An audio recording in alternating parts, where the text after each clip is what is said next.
This episode of the Model 3 Owners Club podcast is brought to you by Duliban Insurance. If you live in Ontario, Canada, and are looking for the best price and coverage on your Tesla, give Duliban a call at 1-855-385-4226 or visit our website at dulibaninsurance.com/Tesla.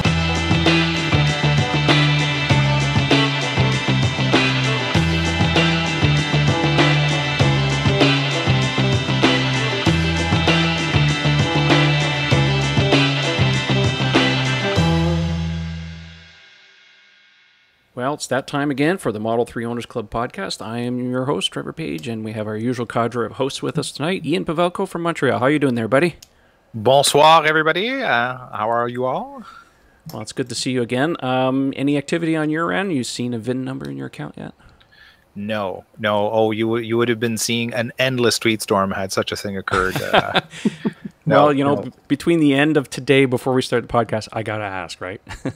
Yes, because you never know what could transpire. So yes. I have a little theory about what's going to happen with my delivery date based on my vacation plans. We'll get into that a little later. All right, our other guest is Mr. Michael Bodner from Florida. How you doing, Mike? I'm doing well, thanks, Trev. How are you doing? Good. Today is not a sweaty day. It's been 29 degrees, but no humidity, which is wonderful. And nice. I'm sure you can appreciate that. I'll take no humidity for a day. Yeah, that's awesome. Yes, and Eric Camacho, another fellow from Florida. How you doing tonight, buddy? Doing well. Good to see everybody. Excellent. Well, we have quite a bit of stuff to talk about tonight, so let's just dive right into it. So the first one we want to talk about tonight is this hypermiling record that was set by a team of people in Germany. I'm just going to read the first little bit of the blurb here, and we can discuss it. So at the DEKRA testing grounds in Klettwitz, Brandenburg, Germany, a Tesla Model 3 drove unmanned for 28 hours in autopilot mode and covered a distance of 1,001 kilometers, that's 608 miles, on a single charge. The white Tesla Model 3 from Germany's leading electric rental car company, Nextmove, was driven, in quotes, by their mascot, Spacey, who's a younger brother of Tesla's Starman, apparently. Anyways, the unmanned electric car with a 75 kilowatt-hour battery pack achieved 23 kilometers, 14 miles more in distance than an identical Model 3 with alternating human drivers. So it was actually quite interesting. We'll talk over this a little bit here. I'm just going to play you the video, minus the sound, of course, of what these guys achieved. So basically what they did is that they had two cars, and one of them, they put a dummy in there, and they defeated the autopilot features by putting some kind of weight on the steering wheel. And he was, I'm going to assume that was about the same weight as a regular driver, of course, and of course weight on the seat indicates to the autopilot system that you got somebody sitting in there. I want to mention though too that it was on a closed track, so before anybody freaks out and comments that it shouldn't be doing this, yes, they shouldn't be doing this, but it is on a closed track, so there's no harm of hurting anybody. What else did they do here? So the other Model 3 with identical features started the race at the same time using alternating drivers. So what they did apparently is they would stop periodically and switch drivers. So they just wanted to measure what was going on between these. Let me see here. Stefan Moeller started the car and positioned the aids to imitate a human driver in the Model 3. Finally, he climbed out the side window during a brief stop. This ensured that Nextmove could re-enter the car at any time. So I'm going to assume that when they switched drivers, it was just for P-brakes and bio brakes and so on and so forth. So it's kind of interesting. What do you guys think about this? I mean, is this like some kind of world record or... I mean, they beat, what did they do? They beat Eric and Sean's record from like a couple of months ago. Eric from Tesla Inventory. So they beat him by exactly 2 miles because those guys did 602 and these guys did 608 miles. So it's pretty close, but it just, I think in some ways it kind of shows what they were doing with autopilot. I don't know. I mean, it's very impressive when you consider that they were equating 0.7 liters of diesel per 100 kilometers for these guys up north. For pretty much the entire world outside the U.S. who uses metric. Myanmar too. Right. So it's a testament to just exactly what electric cars can do, especially for our Tesla vehicles. It's impressive numbers in their own right, especially when the Model S had just eclipsed 700 miles, I think, in that test. For hypermiling. So to see the Model 3 come, less than 100 miles shy of that with a much smaller battery pack by comparison goes to show you that even with a smaller pack but the greater density battery, you're still kind of getting up there in number with the 622. So it's a very impressive feat. Yeah, they did say here in the last paragraph, so the level of consumption achieved by electric cars shows the superiority of electric motor over the combustion engine. You know, consumption, I mean, we're talking about a motor that's 95% efficient compared to gasoline engine, which is, 20, 25% on a good day. And that seems to be slowing down dramatically. I think that's one of the reasons why the industry is starting to really switch to electrification, because the efficiencies, I mean, they're getting clobbered by these electric cars. So, but anyways, I don't want to belabor too much on this, but I thought it was an interesting article. Thank you very much for Eric for supplying this to us tonight. I've been so busy this week, I didn't really have a lot of chance to get into some of the extra things.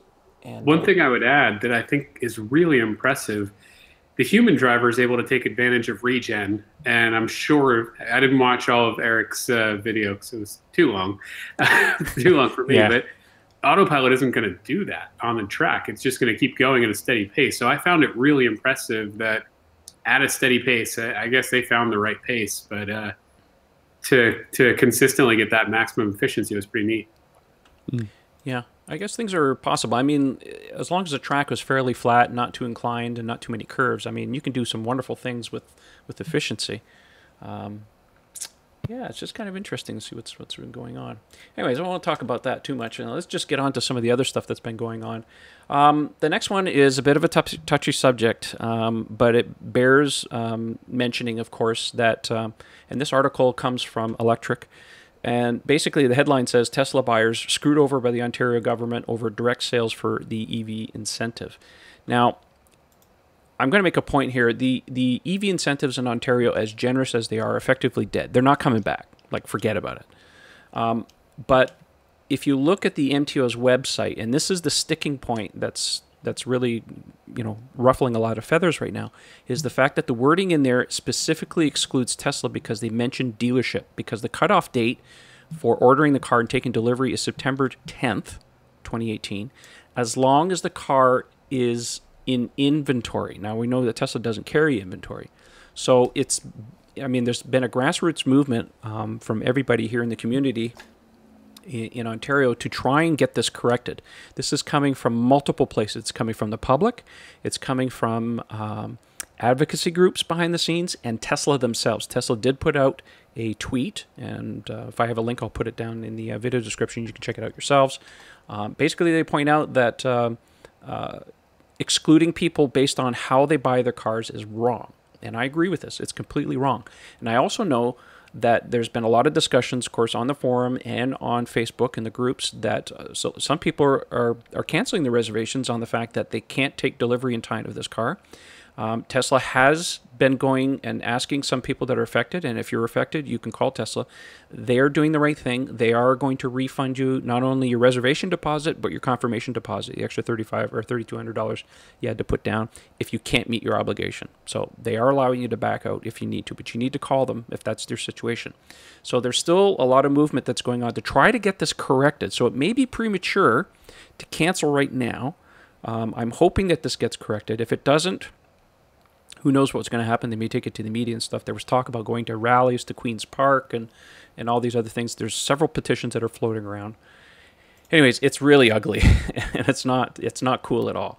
I don't know where this is coming from. There's been talk that it might be a manufacturer involved that's doing this. It could be some other automotive groups. I know OMVIC, which is the Ontario Motor Vehicle Governing Group, whatever, consider Tesla a dealer, so I doubt that it's coming from them. So irrespective, it's just the wording is wrong and it needs to change. Forgive me for my ignorance, but I know like in the U.S. we have a lot of lobbyist groups that work to get certain things done in the bills that are passed by Congress here. Is it possible that there are lobbyists affecting this legislation in Canada, so much so that they really want to see Tesla struggle, if not fail, in our neighbors to the north? Well, it's a bit of a political question, and my observation, just looking at from 2 miles away and looking at how things are conducted in the U.S. government as opposed to Canadian government, the U.S. government is very much infiltrated by lobbyist groups, and they push and they throw money around and stuff, and we don't see quite as much of that in Canada. It seems to be more level-headed. It's more for the people and so on and so forth. Of course, the current government is ruffling a lot of feathers in a lot of different places. I'm not going to get into that. There is always the possibility that something's going on behind the scenes. We don't know exactly. I do have a friend of mine who may have some better answers. When I've asked him pointedly, he's been a little bit, I don't want to say cagey. He's just trying to be political because he has to play both sides of the situation. So I can't answer it 100%, but my feeling is that it may not be a lobbyist group specifically, and may not be exactly the right term. It could be simply from a manufacturer. We really don't know what the answer is. But the bottom line, as I said, it's wrong. It needs to change. Trev, obviously $14,000 is a lot. It's certainly not insignificant. I think all the more reason that we all have to work so hard to push the education. I know you mentioned before how much gas costs in Canada as opposed to what we pay down here. I'm not going to say that necessarily makes up the 14,000, but education should go a long way to help as well. Hopefully ease those burdens. I know in the U.S. we almost lost the credit completely January 1st, and it was saved at the last minute. So it's really going to take a lot to educate the consumers. And I know I said that last week, so I don't want to sound like a broken record, but we've got to work hard to make sure people understand this car that I'm driving right now is 5 times more fuel efficient than my previous gas car. That is, there's significance there, even without a savings from a credit or a rebate. Yeah, I agree 100%. The other problem that we have to deal with, of course, all the time is the media negativity. They don't get the story straight. They don't get it right. They have an agenda. I mean, throw what you want in there. It's quite rare that I see an article out there that's actually positive and actually does a thing. They try to be fair and balanced, but most of the time they just kind of go the other way. We as owners are always the best advocates for this kind of thing. I'm out, so often talking to the public, of course, and you guys are as well, trying to change people's wrong impressions or what they've been taught. Like, there's a lot of misconceptions about electric vehicles, and at the risk of sounding like a broken record all the time, it's frustrating. Yes, you're absolutely right. We need more education. The problem is government budgets are stretched to all kinds of extremes sometimes, and there's just, we had Cap and Trade, and that was just summarily canceled, and that was a good venue. There was some good dollars in there to be able to do the things, but the education aspect of it didn't go far enough. I never saw an ad on TV. We have the Plug and Drive Electric Vehicle Discovery Center, which has been very, very helpful in educating people, but it pales in comparison to all the TV ads that are on TV. You turn on the TV, you don't see any ads for EV cars. It's always, welcome to the new pickup truck and this pickup truck and this, it's just, so part of the blame, I don't want to say blame is on Tesla because, look, they can advertise because they don't have a demand problem. But education would really go a long way. So yeah, we're stuck in a rock and a hard place. Now, as far as your comment is concerned about the EV rebates, yeah, $14,000, that was a lot of money.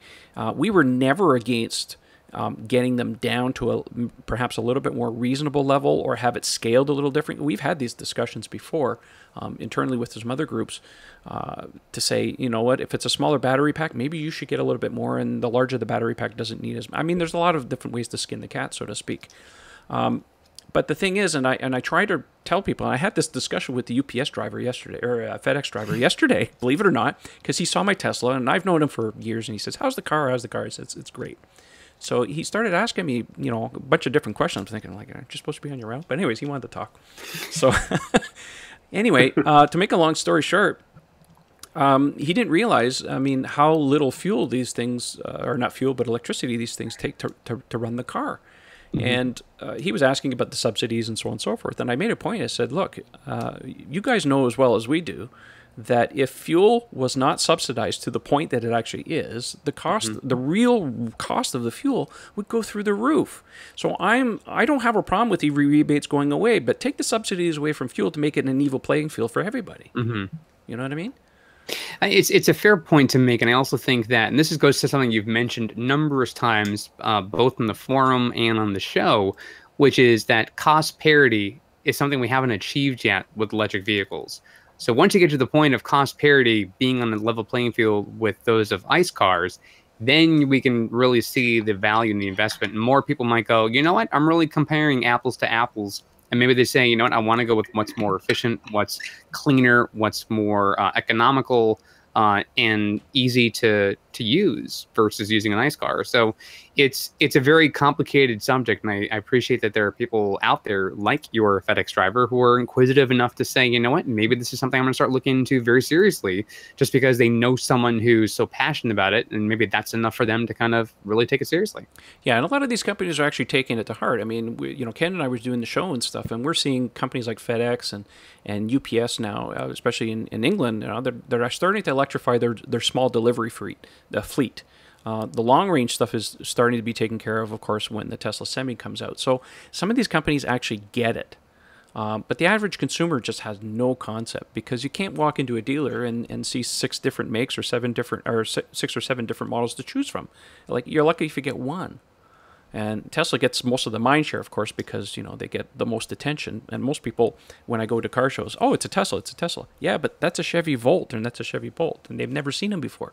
Mm-hmm. So, it's kind of a weird thing that's going on.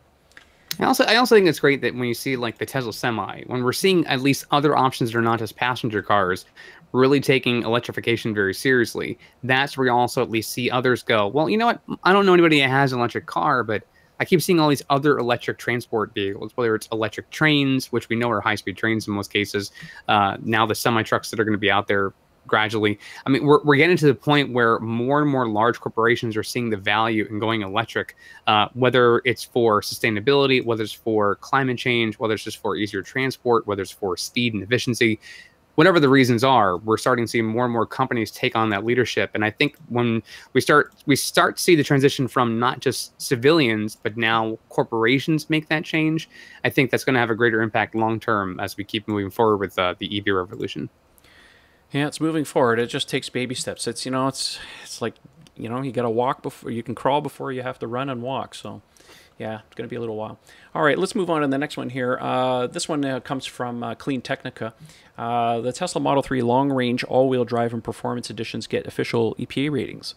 So what we're seeing here is the EPA's finally posted official rating numbers for the Model 3 all-wheel drive and performance car, and it's revealing a 10% lower efficiency for all-wheel drive and performance cars compared to the rear-wheel drive. There's, of course, been a lot of speculation as to what's really going on here. Who wants to take point on this? Ian, you got anything to say about this? About the differences in the range? Yeah, this has caused a lot of controversy, but I think most people are in agreement now. What they did originally, if everyone recalls, when the EPA rating was done for the long-range rear-wheel drive, they had a number somewhere up in the 330-mile range. And Tesla said, no, we want it rated at 310. So I didn't even think you could do that, but I guess they said, okay, you want to put it as a worse figure, you can. So the car came out, they rated it at 310, even though it's capable of doing more. And obviously the end game now looks to be, they knew that the dual motor and the performance car would be able to achieve that number, but not meet the LR. So in real life, I think it's going to be pretty obvious that the long-range rear-wheel drive is going to have the upper hand for range, but Tesla, for whatever reason, wanted the same number across the board. Maybe just simply to be able to look at it as not a negative. In other words, if they want to upsell to the dual or the performance, well, don't look at it as being, you're not losing range per se. And it's counterintuitive to a lot of people too. One of the things I find getting asked on the forums a lot, and I get asked, is, well, if I go to the dual motor, don't I get increased range? And of course, yeah, because that's the way they presented it with the Model S, right? But that was reality. With the Model S, you actually get a performance boost from dual motor because they're both AC synchronous motors, and so they have, more or less the same efficiency, but because they're different size motors and they gear them differently in the front and the rear, they can play this very cool kind of delta back and forth between the two motors. It's like at certain speeds, the front motor is more efficient. At certain speeds, the rear motors. So, the algorithms that operate that obviously are really tuned, and you can actually get a little bit more bang for your buck with the dual motor, even though you're carrying around, this extra motor and there's a little bit extra friction, it still outweighs it. The problem you have in the 3, well, not a problem, but just the way it's set up, is you've got this fancy partial permanent Magner reluctance motor that is ultra efficient, even more efficient than what you have in the induction motor in the S. But the front motor that's being added for the dual is your old school AC synchronous motor. like you have in the S. So that motor, unfortunately, is not as efficient. So you can't play that same game, certainly not to the same extent. So you are carrying around extra weight. There is extra friction from the axles, whatever all else, and you don't get that same performance boost. There's a lot of ways with it. It's just Tesla. I mean, the number one thing with Tesla with the Model 3, they seem to be sandbagging numbers in a lot of different ways. Performance, of course, this other thing. So yeah, I don't know. We'll see what transpires with this. It's just kind of interesting that they would do like this. I mean, they've made some points, of course, talking about the fact that they don't want to discuss the size of the battery pack. We know nominally it's 80.5 kilowatt hours, usable 70-ish, 75-ish. But yeah, this performance thing. But I think what's really going to happen, of course, once the performance car actually does come out, is we're going to be seeing some true numbers. I mean, they're advertising 3.5 seconds, 0 to 60. I think it's going to be closer to 3. So I personally would love that, but I don't think so. I'll tell you why I'm going to be pessimistic, and I just want to temper everyone's expectations, because they are really straining the limits of what you can do with the dual motor. I mean, in the case when you look at a P1, I mean, again, we're going off past history, right? We all know when they announced the P85D and then the P90D, the P100D that went up to ludicrous. You continuously got these numbers that were very conservative from Tesla, and then the magazines, and guys like who's the drag video guy? I'm trying to think of Drag Times would go out. They'd consistently beat the numbers, and it would be like by an impressive amount. I'm not sure this is going to happen here, because we know that the motors in the performance are the same construction, the same size and everything as you get in a standard dual. And they've already managed to shave 1 full second off the 0 to 60. If you go from a dual to a performance, your 0 to 60 drops from 4.5 to 3.5. That's like a 20% improvement. I mean, that's huge. And really, they're just hot rodding the system here. They've picked these high sigma motors, that are being, I like to call them overclocked, because the computer geeks will understand that. Yeah. That's kind of what they're doing, right? They're overclocking the motor. They're doing more burn in on it. So they're really running it to its absolute limits. So I don't know that they have all this extra. They don't have the same level, that extra bonus of power that they would necessarily have just going to a raw, bigger motor like they did with the Model S. Now, beyond that, let's suppose that it really does do 3.5. It's still a fantastic number, but Elon did tweet, for what it's worth, that they think they might be able to get more out of it. So maybe with a software upgrade coming down the road, as has been done with Model S and X, maybe we will get. I mean, I have a feeling that they're maybe a little concerned because of what they've done. They're pushing the existing motor to its limit. They're going to wait and see how it performs for the first few months, and if they don't melt, then great. Let's slowly up the ante and see how much more we can get out of it. If I was them, from an engineering standpoint, that's what I would do. Is like, let it prove itself. If it's reliable and if it's working well, then maybe we'll turn it up to 11. I agree with you 100%. And, the reviews are just starting to trickle out about the performance car. The Wall Street Journal just reviewed it. Glowing reviews. MKBHD is down there right now. He got his hands on one of them. Video's coming soon, I'm going to assume. So it's starting. And, yeah, it's going to be really interesting. All right, well, let's take a few minutes here. We'll just take a little bit of break. Just want everybody to listen in here for a second here, because we have a sponsor, and it's FineLab. So FineLab has a line of ceramic coatings were engineered to protect your Tesla's paint, leather, carpet, plastic, and wheels, effectively blocking all those UV rays and environmental factors before they ever get in and ruin your brand new baby. FineLab offers a complete line of car care products and ceramic coatings for the do-it-yourselfer and professional detailers. Did we mention we also have the world's first self-healing coating? Check us out at finelab.com. That's spelled FEYNLAB to see the science behind the self-healing. Check out our product catalog and click Contact Us for a free quote from a certified installer in your area.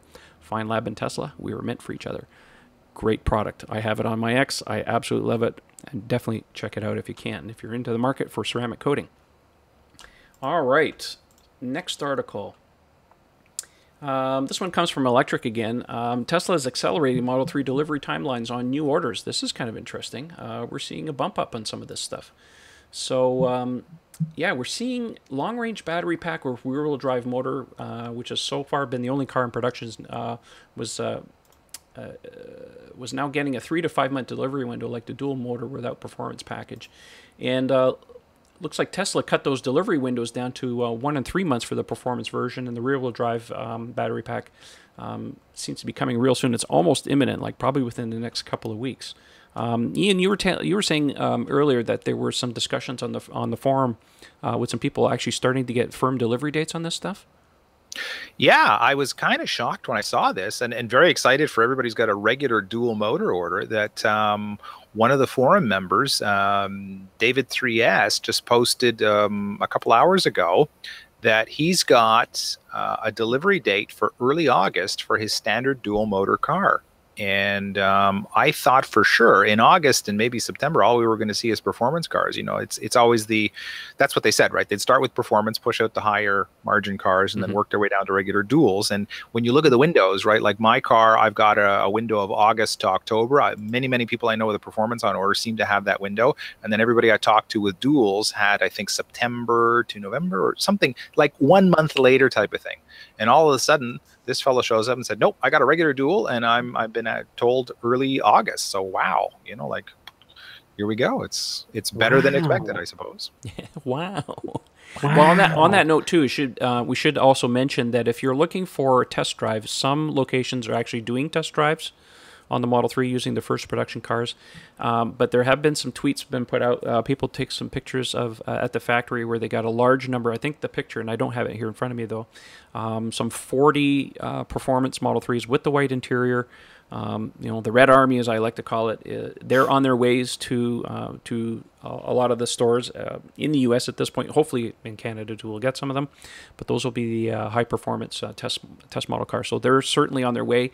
I would suspect we'll see them in the stores imminently, like within a week, maybe 2 weeks maximum. So if you're looking for that, make sure you call your local Tesla showroom and ask them if they have that car, and put your name on the list, because once these cars start arriving, man, you're going to have to take a number, much like a deli counter. It's going to be crazy. I know for a fact that, of course, just going back on the FedEx driver, I was just talking to him yesterday, and he said to me in his exact words, and this is something that I've mentioned before, "Where did all these cars come from? All of a sudden, these Model 3s are just everywhere." And I said, "Yeah, well, you know, it's just like anything else. Once you see it, you cannot unsee it. The Model 3 has just been like taking over like gangbusters." So yeah, it's. So Trev, I would say, you know, if you look at the numbers, it's a little interesting. I order today. I get the car in 1 to 3 months. We know standard battery is still roughly 6 months away. They're still showing 6 to 9 months on the website. Yeah, best knowledge we have. So that leads me to wonder. I just have to wonder what's in between 3 to 6 months, and I can only think it's kind of one of two things. But my inclination is that they must believe that the more these cars are on the road, the more people are going to order. And there's still a cushion for more performance dual motor and long range battery cars. That's a good point. In probably Q4 to jump in just a high volume of new orders when people see this. They're going to get in right before the end of the $7,500 portion of our credit here in the U.S. And then they're probably going to hit the ground running on standard batteries. So for me, and sorry, just to add to that, I'm kind of all over the place. There's probably a lot of people who have held their place in line looking for standard batteries. So I think when that hits the market in early next year, it's just going to sell like crazy. Oh yeah, absolutely. No, yeah, you make a really good point. It's something, I'll be honest with you, I hadn't really considered the fact that once these cars, the first production cars come out on the road and people see them and they say, "Oh, it's this much money," people will run to get one. Of course, if that's what they're making, then they can deliver them at a higher margin, of course, rather than the cheaper one. This kind of ties into another article we'll talk about a little bit later. But yeah, we're already starting to see it. I've been to a few car shows, and you know, people instinctively come and look at the Model X because of the doors. It is what it is, and you know, talk about the cars, and I always make a point. Look, there's 3 Model 3s over there. That is, you know, starting price of $45,000. Not today, but it's going to be. And they make a beeline for the car. It's right in that sweet spot of what people are looking for, especially when you tell them the range. They can't believe the range. 500 kilometers? Whoa, I thought these things are golf carts. They only do 20 kilometers or whatever. So yeah, it's definitely changing. The attitudes are starting to change. But you're absolutely right. When people see the car in person and they understand the price and they understand the ramifications, especially with the fuel cost savings, yeah, it's going to ramp up. So yeah, thanks for mentioning that, Mike. It's a good point. And I'll say, at some point, I think they should put a Model 3 badge on the back of the car. Maybe demand is still pretty strong now, but I can't tell you how often I actually get stopped in a parking lot and somebody walks up behind the car and says, what car is that? It's a Tesla, right? They got that part, but they have no idea which Tesla it is. So it might help. I actually would have taken the badge off anyway, so I like that it's not on there. But overall, it probably helped. That's a good point. Yeah, well, you know, if anybody wants a badge on the back, I mean, I think Abstraco should make them. You can always call the guys at FNX too. I mean, there's lots of options for that kind of thing. If that's your flair. I mean, a lot of people like to debadge cars. I get that. Just please don't do chrome deletes. That's just wrong. That's my opinion. Sorry. I think it's the best opinion on the internet. I'm just saying right now. Well, you're biased. All right, I'll send you the $5. I'll send you $5 later. Okay. Trev, will I be excommunicated if I chrome delete mine? You're in Canada already, so really that's close enough. I am coming on vacation next week, and you and I have to sit down and have a little talk there, Ian. Really? Okay. there's going to be an intervention? There's going to be an intervention. Okay. A chrome delete intervention for sure. I walk into my living room. There's going to be everybody from the Keep Your Chrome club is going to be sitting there. You know, Tesla is judicious with their use of chrome, unlike the Nissan Murano. If you've seen one of those, it's like, hey, there's 2 square inches. Let's put some chrome on it. It's a little bit ridiculous. Anyways, moving along. I'm not. I was gonna say I'm not sure what's ahead. greater: your hatred for all that extra chrome, or like large grills in front of cars. Oh, that's the worst. Lexus has a love affair with that. I don't know what they're doing. Don't get me started on the grill thing. I think most of you know about my hatred of Predator grills. It's a cancer. And that cancer is infiltrating Toyota now, too. It's getting out of hand. Yeah, Eric and I had a lot of fun with that in Florida early this year. Oh, yeah. Anyhow, let's move on. Next one. This one here is from, it looks like a study at MIT. Tesla autopilot miles. Looks like the estimated autopilot miles has exceeded 1.2 billion miles on autopilot. Quite impressive. Of course, keep in mind, autopilot, whether you've paid for it or not, and I know a lot of people that have Model 3s that, for whatever reason, stretch their budgets, whatever your excuse is, whatever your financial situation is, did not spring for autopilot, decided maybe that they wanted to wait. That software is still running in shadow mode on your car, and that's part of Tesla's learning fleet, so to speak. So that's where some of this is actually coming from. They're making a distinction here on the website. Hopefully I can grab this graph. Can I grab this graph? And I'll put it up here. Here, let me just bring this up so everybody can see what we're talking about. Here it is. So they're making a distinction here. Total autopilot miles are 1.2 billion. They're making a distinction on hardware 1, sitting at basically 805,000. Yeah, 805 million. Sorry, I gotta put my glasses on. 805 million miles, and autopilot miles on hardware 2 is estimated to be at about 404 million miles. And of course, now with the fleet of Model 3s on the market, that is going to be exceeded in fairly short order, I would think. Let's see. I should have that taken care of next week. just between the two of us. Exactly. Yeah. So this is kind of interesting. So hardware 1, so for those of you who don't know, hardware 1 is the Mobileye system. So it's not technically the learning system that Tesla's employing. That's on the new autopilot system. Those cars started production on December 1st, 2014. And autopilot was not enabled on those cars, however, until, let me see here, October 15th, 2015. So there was a waiting period for that because they were still working on the software. So if you see that old video where they were doing the acceleration runs in Hawthorne when they first announced the autopilot, that was not finished software. Autopilot 2, and they're calling it 2 Plus because there was an autopilot version 2, and now we're on to technically 2.5 in the current cars. That production approximately started on October 19th of 2016, so about a year later after Autopilot 1 became available. But Autopilot on that was not enabled on Autopilot equipped 2 cars until about January 1st, 2017. So yeah, it took quite a while to get some of those first features, and of course it took us almost a year later to really get parity with hardware 1. So we're largely there now. I know some people with Autopilot 1 cars may beg to differ, but I've seen 2 software updates since March of this year that have made Autopilot 2 exponentially better. So, yeah, and I just got a software update last week, but that was something unrelated. So it's looking quite interesting. So, you know... Rid of your unicorn. Yeah, that was the thing. And I was at a car show, and they wanted everybody to, you know, we had 2 Model X's there, and they wanted us to do the Christmas thing every hour or whatever. So I'm like, okay, fine. So, you know, I use Summon, I pull out the car, and I start, and it wouldn't work for me. It didn't work for me, but my buddy Tim's was working.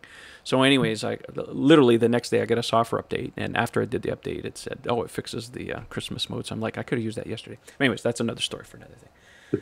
So yeah, it's kind of interesting what's going on here, but I expect Autopilot to get even better this year.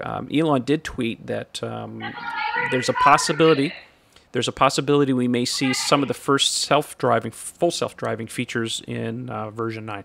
Now that is a possibility, so don't keep your hopes up on that one. So yeah, what else have we got going on in here? What else is on this? Yeah, go ahead, guys. What is the release for version 9? My understanding from what Elon had said that version 9 is going to have some changes to the UI that is specific to Autopilot. I don't expect to see, you know, new skin or anything like, you know, from version 7 to version 8. You know, we got a completely new look. I would suspect, and of course there's been a lot of noise about the blind spot situation, right? Not having proper blind spot monitoring. And I think he's alluding to the fact, and you know, of course, this is pure speculation. I don't have inside information on this. That they may decide to move the car display up a little further in the screen to make room on the bottom for potentially showing cars that are coming in from the rear. Now that we've got this large update just a few weeks ago that basically show us lots of cars around when Autopilot is active, where before it would only show us 1 or 2 cars. Now it's, I mean, I counted up to 12 or 13 at one point. So I think they're starting to get to the point now where they can actually start to turn on some of these extra features. Blind spot monitoring, I think, has been one that's been discussed like crazy. I would like to see it. I mean, there's many times I'm in a parking lot and I go to back up and my wife is like, "Whoa, there's a car there." I don't get notice, and it drives me crazy. So I hope they implement something like that. Have you guys... Don't forget Mad Max mode. Well, that's part of... Yeah, it's a good point. Well, it's on the Semi, but I think we're going to get it too.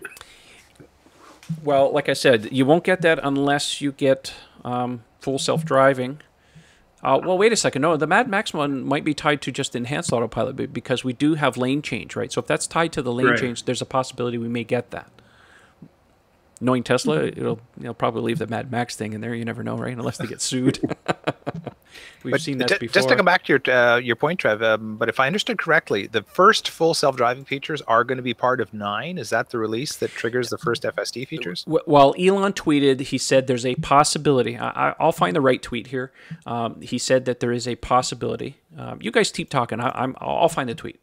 Okay, well, let me tell you why I'm asking the question. It's totally and completely self-serving because the car I'm going down to San Francisco first week of September, and the car I'm renting a Model 3, so it'll be interesting to see whether that's my first Model 3 or if I actually get mine before then, or if it actually shows up the week I'm in San Francisco. I've got money that it's going to be that, but that car actually has FSD. Of course, it's not active right now, but it would be so cool if I could experience some of the FSD features while I'm there. So, of course, that would have to be released sometime in the next 5 weeks or so for that to work. So I don't know if there's any possibility that's going to happen. Eric, maybe you have some insight on that? I really don't know. You know, when it comes to software releases with Tesla, it can be anything, anytime. You know, I think that they're secretive as Microsoft updates. So I really couldn't tell you. Okay. Well, here's the tweet, by the way. It says he was responding to somebody earlier who had asked him about, speaking of merging and autopilot biggest issues. Notice when 2 lanes merge and the rush hour is and it's rush hour traffic, the autopilot is not able to detect or let the car slightly ahead on the neighboring lane go ahead, and I invariably find myself cornered. Elon responded, that issue is better in latest autopilot software rolling out now and fully fixed in August update as part of our long-awaited Tesla version 9. To date, autopilot resources have rightly focused entirely on safety. With V9, we will begin to enable full self-driving features. Aha, there's hope. Yeah, so there's hope that may come. Keep in mind that is Elon time. I know. right? So We know this. You know, We all know this. I Anyone was listening gonna should know this. I can definitely vouch for merging getting better, although the car is still not designed to merge. I mean, I use it every day in traffic, and at the end of my highway drive, there's a merge, and I kind of give it a test every day and see what happens. It gets really close to the point where I always turn it off at the last second and don't let anything happen. But it's getting a lot better. So I think it's promising. One thing you'll notice on the screen for those who don't have autopilot yet or who don't have the car yet, the screen will show you all of the other cars around you are grayed out. The car that you're following is like an active, so it's a brighter color. You're still locked onto the car that you were following all along, even as a car starts to slide in front of you in that merging situation. So I suspect, and part of like what Trev said with the screen upgrades going with it, it will probably have some kind of visual that handles it as well and shows the car moving in and in conjunction with the car handling it. Right now it's doing better, but it's still not showing it on the screen happening, I guess you could say. yeah.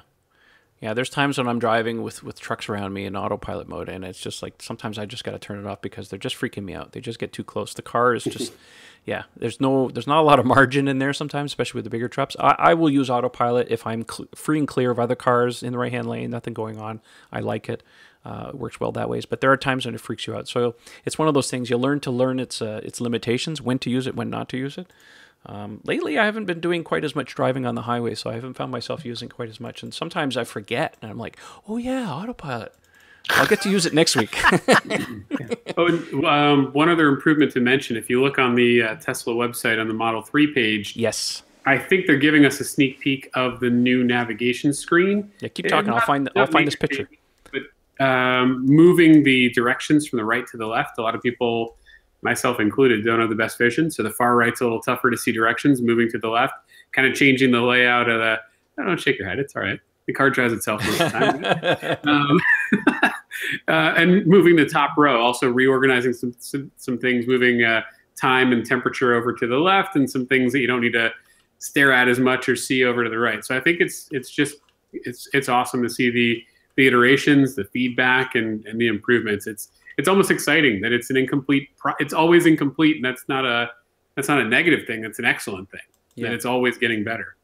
What's great too is that we think the car is perfect. Like we think it's wonderful, and then something else new comes down the pipeline. And you're like, how did we not think of this before? How did we live for so many miles? I mean, there are some, like we have our friend Raphael who lives here in South Florida. He's put in a lot of mileage in his car in a very short amount of time, and it's great to see owners like, I've driven the car 6,000 miles, and this new thing is what now? Oh my god! And it's just that's the beauty of what Tesla is doing, that every single time there's even like the tiniest update, like when the iconography for our music input changed in the car, some people were like, how did we not have this before? This is like an epiphany of the greatest, stature.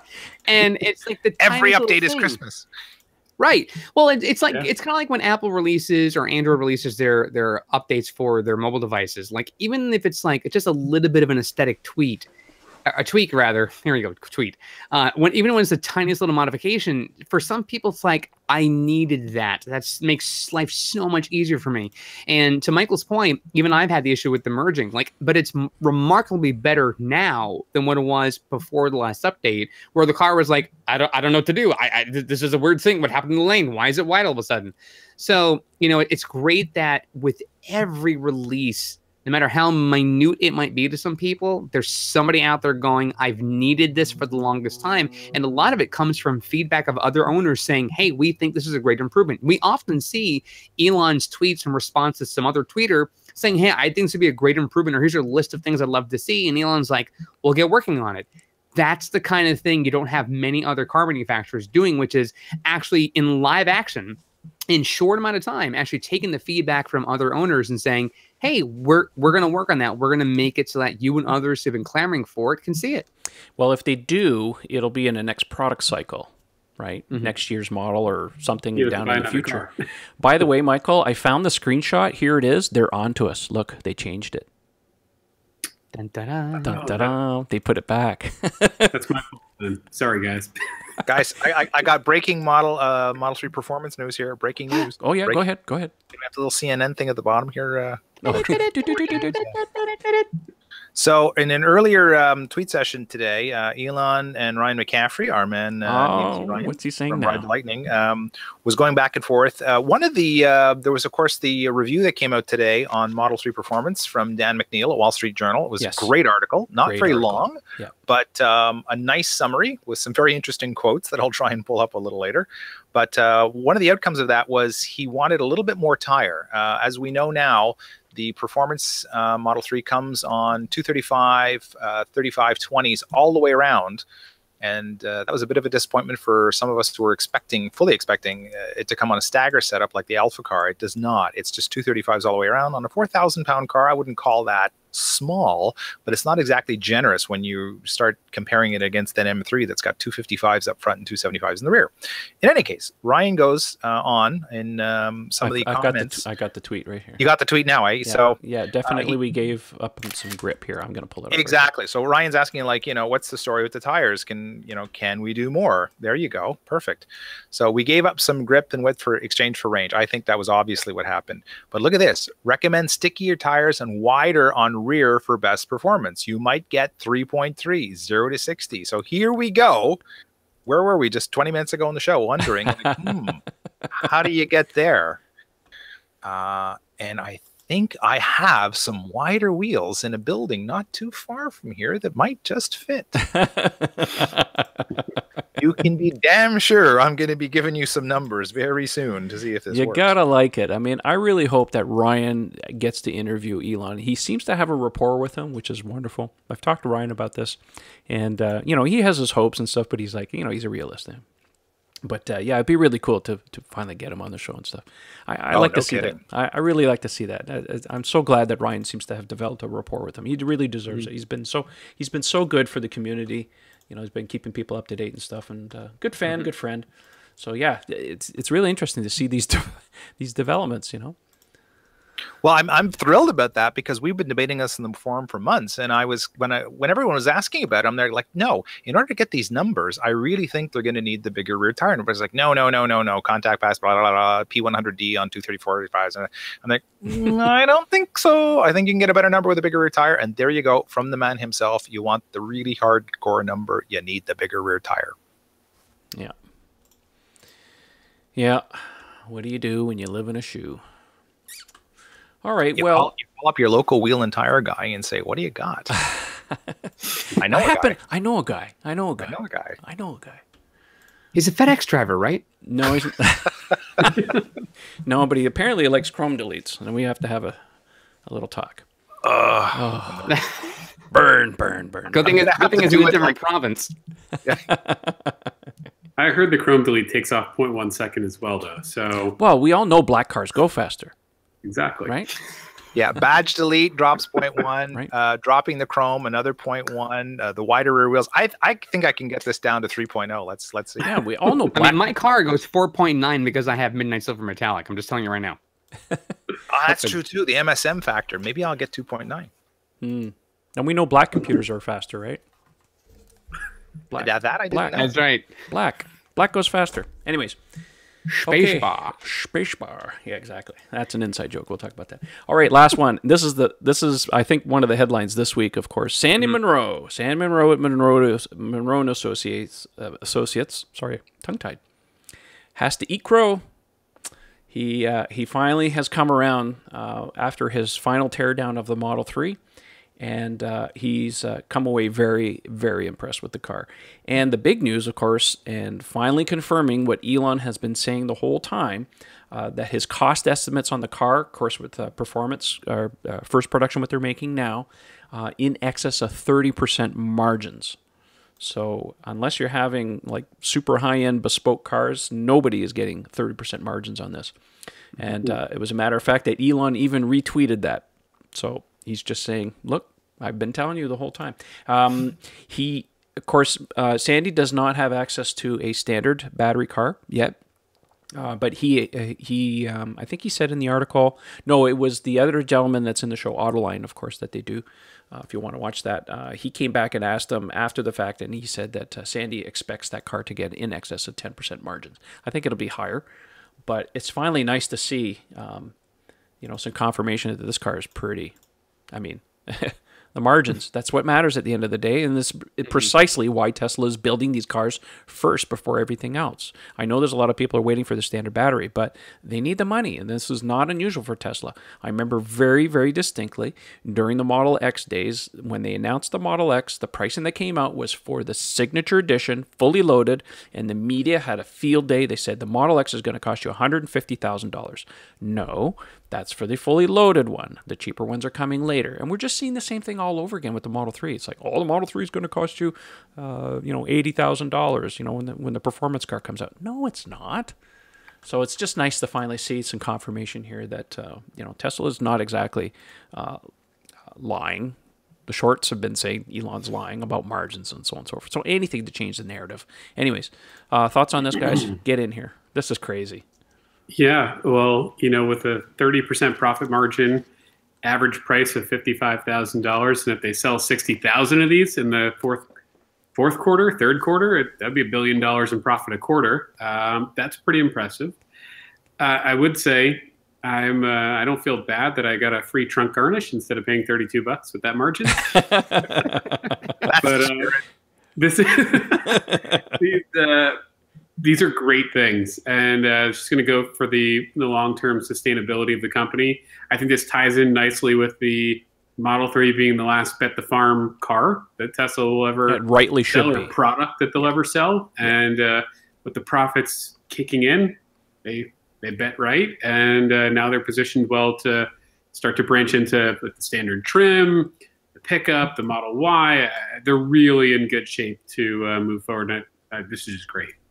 Yeah, they've said all the time that Model 3 was key to profitability, which is why they've been focused so much on it. And of course, we've had some delays, of course, and some issues with the production. These are things that in a year's time we'll forget all about once the money really starts rolling in.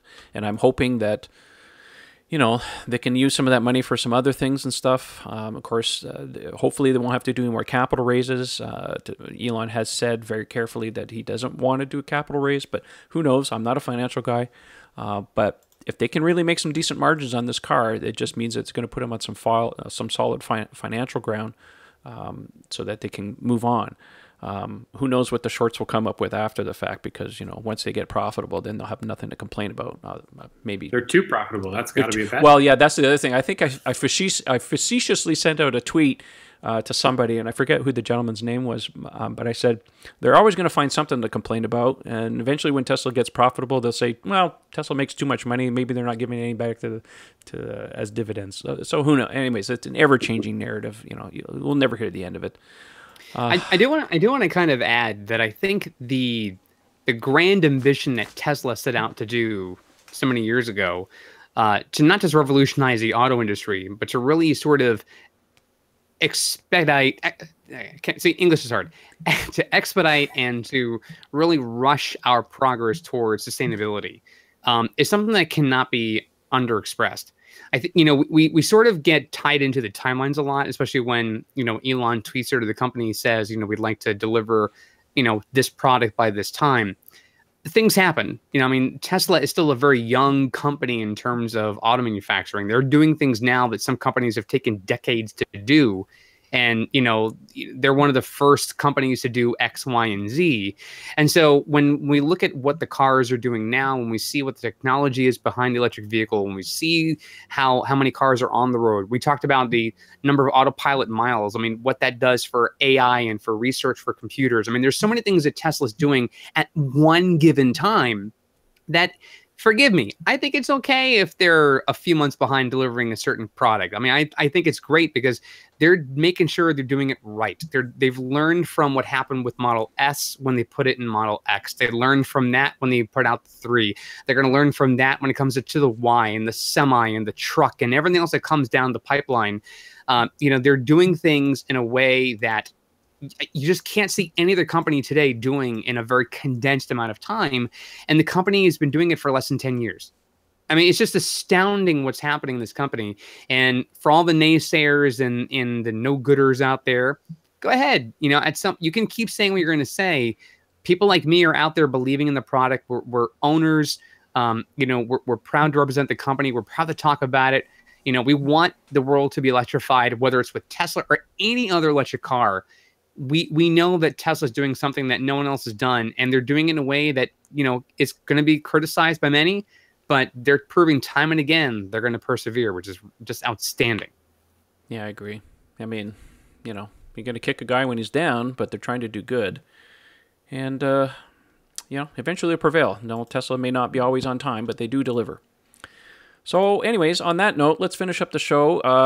So you guys out there, Eric, why don't you tell everybody here where they can find you on the internet if they want to have a little chit-chat with you and follow you on Twitter and all that fun stuff? All that fun stuff. So for those of you guys who want to follow me, my handle is ECFix on Twitter. That is ECFIX. And thank you, as always, to our fine sponsors and to our Patreon supporters. Great. Thank you very much. Michael, where can people find you on the internet if they want to check out your YouTube channel and stuff? All right. Thank you, Trev. You guys can find me. I've got everything with the same name now. So YouTube, Twitter, Facebook. I am at TeslaTunity. And really having fun making videos. Thank you so much to Trev for the guidance and the help and kind of pushing me along, and really just to enjoy making the videos for everyone. I love your video. I love your videos, Mike. Keep them up. I watch them all the time. You got some good stuff. I might even steal some ideas, so don't be upset. That's all right. Please do. And last but not least, our good friend from Montreal, Ian. Where can people find you, and tell us all about your T-shirts too? Okay, well, we'll start with Twitter. You can find me at Ian Pavelko, Pavelko, on Twitter. The handle is Mad Hungarian. And you can find me on the Model 3 Owners Club forum under Mad Hungarian as well. Any questions you have about wheels and tires, I am Technical Service Director at Fasco. So anything you want to know about wheels and tires, I can hopefully help you with. And then lastly, I've got my Evolve t-shirt project is still going strong. We're almost at 500 shirts sold. Wow. I want to give a big shout out to everybody, including you guys who've supported the cause. Yeah, we're going to bust 500 shirts soon, so we're up, like, you know, past $3,000 raised for Electromobility Canada, Plug in America, and Lavec here in Quebec. So if you go to teespring.com, there's a big online t-shirt vendor, teespring.com, and just look up Mad Hungarian Evolve or Evolveware. You will find my range of Tesla shirts. We also now have the line of tank tops in the ladies. So if you're looking for that sort of a garment, we have it. Gotta keep it good for the ladies. Well, we'll put a link in the show description. So if you want to check out his website, you can definitely do that. I love his shirt. I wear it at car shows. Gets a lot of good laughs. Anyhow, that's it for this show. And as usual, you can follow me on Twitter. The handle's at Model 3 Owners. And if you're into the Model 3 and you want to find out all the good stuff, you can check out our forum at model3ownersclub.com. And lastly, I want to say a big thanks to all of our Patreon supporters. You guys make this everything possible. If you'd like the show and you'd like it to continue, please consider contributing. You can find that at patreon.com/Model 3 Owners Club. That's it for this week, and we'll catch you next week, same time. See you guys. Thanks for watching.